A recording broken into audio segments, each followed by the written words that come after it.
Bonjour, c'est Fabrice Dalméda. Dans cet épisode, direction la Chine. Pour voir la plus impressionnante des constructions humaines, la Grande Muraille. Une grande muraille qui nous rappelle nos murs, virtuels ou réels. Au cœur de l'histoire. 21 jours de paralysie partielle de l'administration américaine, mais Donald Trump continue de défendre l'idée de son mur à la frontière avec le Mexique. Les démocrates refusent toujours de financer les 5,7 milliards de dollars. Chacun des deux camps accuse l'autre d'être responsable du shutdown. Depuis plusieurs semaines, les États-Unis sont dans une situation de shutdown, c'est-à-dire un blocage budgétaire autour d'une seule question, le mur. Le mur que veut construire Donald Trump au sud des États-Unis pour faire barrière, frontière avec le Mexique. Et au fond, ce projet, au cœur de son programme, n'est pas sans rappeler la muraille de Chine et la fonction qu'elle a pu avoir au cours de l'histoire. Eh bien, on va revenir sur cette grande muraille, cette barrière qui a quelque chose de différent par rapport à ces grands murs virtuels du numérique qui font obstacle à tout ce qui est nuisible. Cette barrière qui, on le verra, a aussi été évidemment un lieu de passage. Et donc, suivez-nous sur la muraille de Chine et évidemment au cœur de l'histoire. Je l'admire dans toute sa splendeur monstrueuse. Elle impose, elle étonne, elle donne à rêver. Long poème de briques et de pierres, composé par les mains des hommes, elle suit la nature vivante en ses détours, en ses brusques sursauts, comme si de cette nature, elle en faisait partie. Rien ne l'arrête, rien ne la coupe. La voir ici, on la dirait éternelle. Ceinture d'un continent, projet majestueux, projet réalisé, un des boucliers du monde, beau songe d'un empereur, chimère du moment, qui devint un immuable dragon de pierre. C'est le grand mur des 10 000 lits, c'est la grande muraille de Chine. Ce sont deux voyageurs, au début du XXe siècle, deux jeunes gens, Victor Ségalen, un médecin, homme de lettres, et Gilbert Devoisin, un romancier et poète à ses heures, qui voyagent à travers la Chine et qui font la description de cette grande muraille, et qui commence déjà à percevoir la dimension mythologique de ce lieu. Non seulement la Grande Muraille est un immense ouvrage architectural, une ligne de défense, mais elle joue aussi un rôle dans la culture populaire chinoise, quelque chose comme un marqueur d'identité. Cette Grande Muraille de Chine, pour la comprendre, il faut savoir qu'elle fait pratiquement 20 000 kilomètres de long. 10 000 lits, disent les Chinois. Et cette grande muraille a eu une fonction historique qui a consisté à établir des défenses face à des envahisseurs, mais aussi tout simplement face à des nomades, à des voyageurs pourrait-on dire. La grande muraille, pour les touristes à quelques kilomètres de Pékin, a l'apparence d'une longue ligne sinueuse de briques et de pierres qui suit et accompagne le paysage, ses collines, ses vallées, et qui, à intervalles réguliers, voit s'édifier des tours, comme des tours de guet, et parfois des édifices un peu plus vastes, comme des forts qui serviraient ou qui ont servi de point d'appui à une armée qui voulait défendre le territoire. Tout cela a une apparence à la fois dense, unifiée, et en même temps quelque chose d'historique, de dépassé. On sent bien qu'on est face à quelque chose qui ne sert plus depuis un long moment, mais qui nous autorise, visiteurs, touristes, curieux, à marcher tranquillement au plein air en regardant ces magnifiques paysages de l'intérieur de la Chine. La Grande Muraille, en réalité, n'est pas un véritable ensemble. Elle a été construite par tronçons, par bribes, par morceaux, par des bâtisseurs qui, à intervalles réguliers, ont décidé de renforcer ce mur, comme une sorte de grande œuvre que les Chinois, depuis presque l'origine de leur monde, auraient dû entretenir, soigner et amplifier. Cette grande muraille, on va le voir, commence presque à l'aube de la Chine, au moment où est né le pays et même, plus précisément, au moment où le pays a trouvé son nom, car son premier bâtisseur s'appelait précisément l'empereur Qin.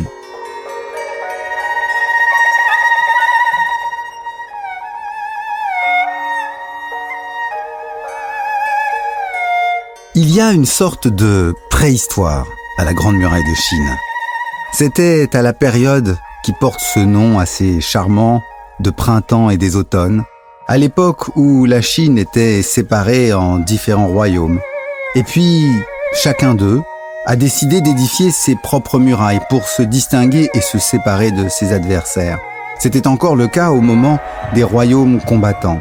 Mais progressivement, dans cette période entre, disons, moins 650 et moins 450, ces premières murailles vont être unifiées par un personnage, Shin précisément, qui va unifier le territoire et réussir à reconquérir l'ensemble des royaumes qui jusqu'alors étaient séparés.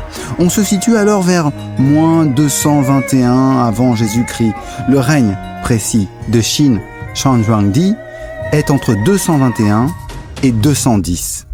Shin va distinguer un premier groupe qu'il considère comme, au fond, ceux qui doivent se situer à l'intérieur de son empire. À l'extérieur, il rejette quelques tribus, notamment appelées du nom de Xiongnu, tantôt associées aux Turcs, tantôt associées aux Mongols, mais en tous les cas, ce sont des peuples nomades qu'il va considérer comme différents de ceux de la Chine intérieure. Et donc, il va construire un premier mur d'environ 5000 km de long, qui reprend en partie certaines constructions des anciens royaumes, qui franchit le fleuve Jaune et en suit le cours jusqu'à ce qu'on appelle le sommet de la boucle. Bref, 5000 km de long pour essayer de bloquer ces nomades et de les distinguer des Chinois. Si Shin décide de bâtir ce mur, c'est qu'il y a une raison stratégique. Face à lui, les Xiongnu ont une technique de combat tout à fait moderne et différente de celle des Chinois. Les Xiongnu sont des cavaliers. Ils se déplacent rapidement. Et de surcroît, ils ont des archers qui tirent depuis leurs chevaux et réussissent aisément à franchir une ligne de fantassins. Puisque les poitrines ne peuvent plus bloquer les chevaux, eh bien, il faut trouver des pierres. C'est la logique à partir de laquelle Shin construit ce premier tronçon géant de mur. Donc exclusion ethnique et en même temps aspect stratégique. Cela va nécessiter évidemment la mobilisation de milliers, de centaines de milliers de travailleurs pour arriver à faire ce mur qui, évidemment, n'a pas la technique actuelle, donc est composé par moments de pierre, à d'autres moments de pieux, de morceaux de bois, de manière à bloquer les chevaux, à ce qu'il ne puisse pas y avoir une attaque de cavalerie, et qui n'est pas toujours aussi facile à entretenir qu'on pourrait l'imaginer. C'est ainsi que ce premier mur mobilise une si grande force de travail qu'il nécessite la mise en place d'une structure véritablement tyrannique de gouvernement au profit du souverain. Et c'est cette image que va laisser Shin dans la mémoire collective, celle d'un bâtisseur mais aussi celle d'un tyran.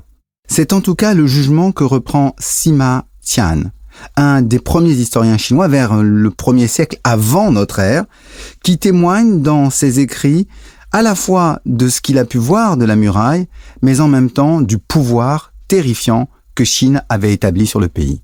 Je suis allé sur la frontière nord. Au cours de mon voyage, j'ai observé les remparts de la Grande Muraille que Meng Tian a construite pour Qin. Il a creusé des montagnes, comblé des vallées et ouvert une voie directe. Assurément, il ne s'est pas soucié des efforts du peuple. Qin venait de détruire les États féodaux et les esprits des hommes sous le ciel n'avaient pas retrouvé le calme. Les blessés n'étaient pas guéris. Mais bien qu'étant devenu un général de renom, Meng Tian n'utilisa pas cette occasion pour faire des remontrances et pour remédier aux détresses du peuple, pourvoir aux besoins des vieillards, permettre aux orphelins de survivre, faire tout son possible pour cultiver l'harmonie parmi les masses. Au lieu de cela, il a servi avec complaisance les ambitions impériales. Dès lors, n'était-il pas normal que son règne et lui subissent la peine de mort ? La disparition de Shin ne signifie pas du tout la fin du mur. La dynastie suivante, celle des Han, va le consolider, le renforcer, le développer. Le mur, à cette époque, commence à jouer aussi un rôle presque de frontière douanière. Il est le lieu où l'on franchit les portes pour rentrer en Chine, y apporter des produits, et donc un lieu de contrôle de l'activité. Sous la dynastie des Han, chaque empereur, à son tour, rajoute des morceaux de muraille. Commence aussi à se faire sentir de nouveaux adversaires, un peu différents des Xiongnu. Ce sont par exemple les cavaliers qui viennent du Turkestan et qui, à intervalles réguliers, ravagent l'Asie centrale. Il faut donc aux Han renforcer la muraille tout en essayant aussi de porter leur capacité de gouvernement un peu au-delà. C'est ainsi que commence à se dessiner un autre parcours du mur, plus large, et essayant de relier des hauteurs, des montagnes, jusqu'à la mer. Au 5e, au 6e siècle, les Wei, puis les Qi septentrionaux, et enfin les Sui, bref, différentes dynasties, renforcent à leur tour la construction de la Grande Muraille. Il s'agit de protéger ce qu'on considère désormais comme un espace intérieur. C'est dans ce contexte que commence à s'élever toute la mythologie de la muraille de Chine. Des contes et légendes qui vont inspirer la plupart des poètes et qui, dans la longue durée, vont être enseignés aux enfants dans les écoles. L'une des histoires les plus connues est celle de Meng Jiangsu. Elle est véritablement connue de tous les Chinois et nous renseigne sur l'effort colossal qu'a signifié la construction de ce mur à travers les siècles. Meng Jiangsu est une jeune femme qui arrive au pied de la muraille de Chine à l'approche de l'hiver. Elle demande des nouvelles de son mari qui avait été déporté pour travailler sur la muraille par un des fonctionnaires de l'empereur. C'est là qu'elle apprend la mort de ce dernier. Effondrée, en larmes, la jeune femme demande à voir le corps de son mari. Mais on lui explique qu'il a été enterré sous la muraille. Il fait partie de ce soubassement humain au terrible mur de pierre. Meng Jiangsu ne peut retenir ses larmes. Elle pleure si fort que les murs s'effondrent, que la muraille tombe, laissant apparaître les ossements de son mari. La veuve peut alors prendre les restes et leur donner une sépulture décente comme il sied, c'est-à-dire à l'une vue. Plus tard, une tombe et un temple ont été construits en l'honneur de Meng Jiangsu, cette épouse fidèle qui avait respecté les traditions mortuaires. Il existe évidemment d'autres histoires sans doute plus gaies pour raconter la muraille de Chine, mais celle-ci dit bien l'effort considérable et la place qu'occupe dans l'imaginaire des Chinois ce mur qui est à la fois considéré comme une limite et une malédiction. Car la vie des hommes, évidemment, est désormais enserrée dans ces murailles. Enserrée, n'exagérons pas. Même si les différentes dynasties essayent d'entretenir ce mur, à l'évidence, il n'est pas étanche. Et à intervalles réguliers, des groupes réussirent à le franchir. Un exemple, et non des moindres, Gengis Khan. On était au XIIe siècle, sous la dynastie des Jin, et les peuples de Mongolie avaient réussi à se fédérer derrière un jeune homme. Il s'appelait Temujin, mais ses victoires successives le font désigner par ses propres hommes. Comme un Khan, un chef de guerre, un roi, il est Gengis Khan. En 1211, il lance une immense campagne contre la Chine du Nord. Il remporte des victoires successives. La réputation de ses troupes est si terrifiante qu'on fait d'elles de véritables massacreurs, des destructeurs. Des hommes incapables de comprendre ce qu'est la civilisation chinoise, bâtie sur des villes à côté de ces immenses terres cultivées. La réputation sanglante des Mongols est restée si forte dans la mémoire chinoise que Victor Ségalen, vous vous souvenez, ce voyageur du début du XXe siècle qui était allé en Chine, va reprendre cette vision et décrire la conquête de la Chine par les Mongols à travers le regard de ces hommes comme une véritable suite de massacres et de ripailles. Nous autres, sur nos chevaux, n'entendons rien au semail. Mais toute terre labourable au trot, qui peut se courir dans l'herbe, nous l'avons parcourue. Nous ne daignons point bâtir muraille ni temps, mais toute ville qui peut se brûler avec ses murs et ses temples, nous l'avons brûlée. Sans frontières, parfois sans nom, nous ne régnons pas. Nous allons. On pourrait penser que pour les Mongols, il y avait dans cette brutalité quelque chose comme une revanche de l'histoire. Après tant de siècles, après avoir été écartés de la Chine, sans avoir pu bénéficier des échanges qui étaient si nécessaires à leur peuple, désormais c'était eux, derrière Gengis Khan, qui se trouvaient à la tête du pays. En réalité, quand on regarde de près la Chine de cette époque, il y a certes eu une épuration des élites, des éliminations systématiques de ceux qui y travaillaient avec la dynastie précédente. Mais les grandes villes sont restées approximativement les mêmes. La population a continué de travailler et de prospérer. On a donc une double mémoire, celle de la cruauté des Mongols et la réalité d'une Chine qui est en train de se reconstruire. Avec ces conquêtes de la dynastie mongole, la Grande Muraille n'a plus aucune fonction défensive. Désormais, en réalité, c'est une grande muraille à l'intérieur de la Chine. Alors évidemment, elle peut continuer de garder ses fonctions de signalement, d'information, éventuellement avec ses luminaires qu'on allumait pour signaler quand des hommes s'approchaient. Mais au fond, elle tombe en désuétude et perd l'utilité qu'elle avait pu avoir par les siècles passés. C'est la dynastie des Ming, une dynastie chinoise, qui prend la succession des Mongols de Gengis Khan et de ses descendants, qui arrive au pouvoir en 1368, qui va lancer la troisième et dernière phase de construction de la muraille de Chine. Désormais, le but est de chasser véritablement hors des limites de la Chine les Mongols. On va donc construire une nouvelle muraille, encore plus longue. Elle fera plus de 8800 km pour bloquer toute intrusion. On renforcera aussi le mur au sud. En définitive, on en arrivera presque à avoir un double système de mur intérieur et de mur extérieur. C'est véritablement une limite absolue que les Ming veulent mettre en place, avec des périodes de frénésie de construction telles qu'elles vont nécessiter une véritable obsession du peuple chinois. Le moment crucial se situe entre 1567 et 1620. Le refus d'échange avec les Mongols est tel qu'il faut absolument pour les empereurs de cette période tout bloquer, tout limiter. Mais en réalité, ils ne parviendront pas à effectuer cette frontière absolue dont ils rêvaient, mais ils construiront le nouveau mythe de la Grande Muraille, avec un chiffre. La Grande Muraille des 10 000 lits. Un lit équivaut à peu près à un demi-kilomètre. On avait donc déjà, à cette époque, l'idée d'une grande muraille qui faisait 20 000 kilomètres.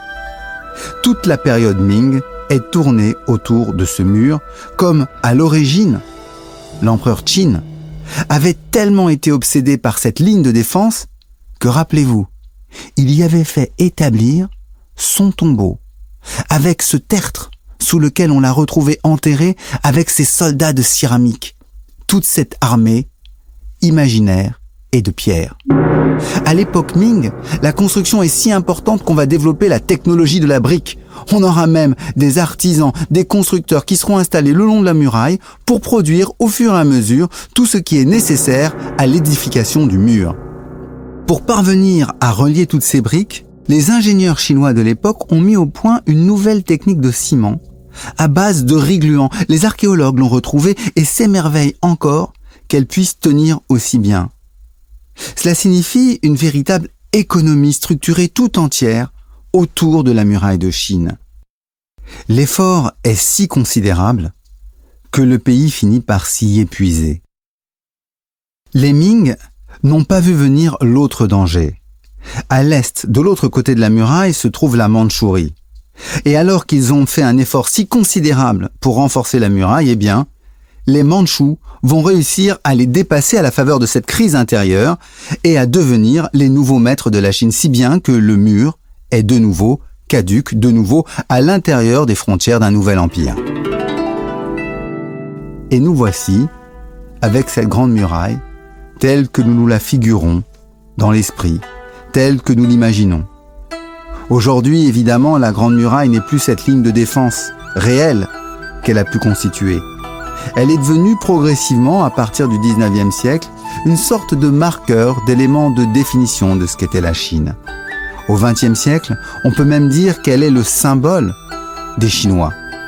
Elle représente une sorte de quintessence de la construction et une capacité de maintien, d'entretien d'un ouvrage d'art à travers l'histoire et à travers le temps.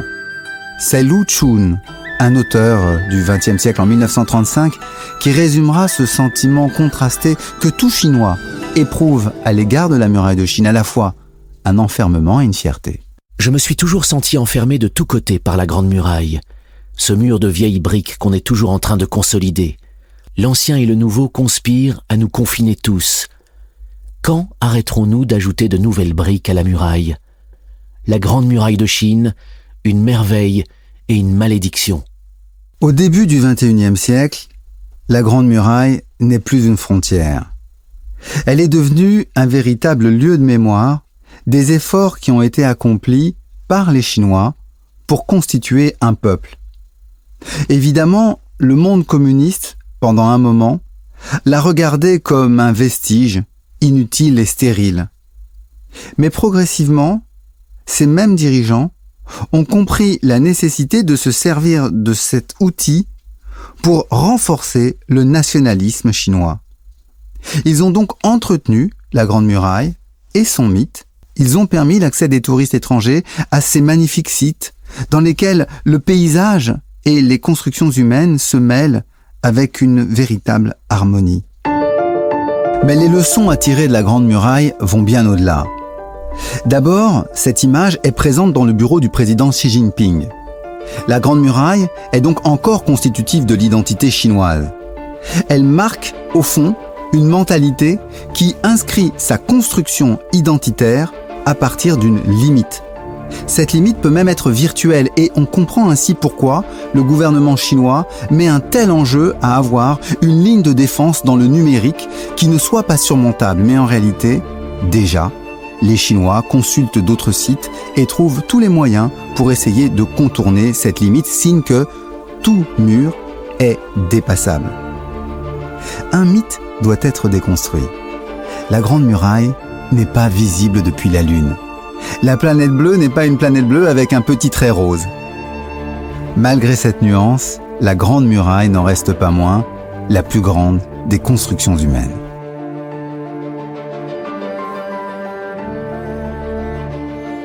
Ce podcast est terminé. Je voulais remercier tous les membres du groupe Facebook pour toutes les suggestions que vous me faites jour après jour. Vous avez remarqué d'ailleurs qu'il y a certains sujets qui ont été pris. Et puis, on est en train de travailler et de vérifier les autres pour pouvoir vous proposer de nouvelles histoires. N'hésitez pas à nous rejoindre donc sur le site de l'émission et sur les différentes plateformes qui l'abritent. Et puis, bien sûr, à me signaler via Twitter ou Facebook encore vos encouragements, vos envies, et puis on en discutera ensemble. Voilà, à très bientôt. Ce podcast est une création Europe 1 Studio, présentée par Fabrice Dalméda. Il a été préparé par Simon Maisonneuve, réalisé par Christophe Davio. Pour ne rater aucun épisode, abonnez-vous sur Apple Podcast ou vos plateformes habituelles d'écoute. À bientôt pour un prochain épisode.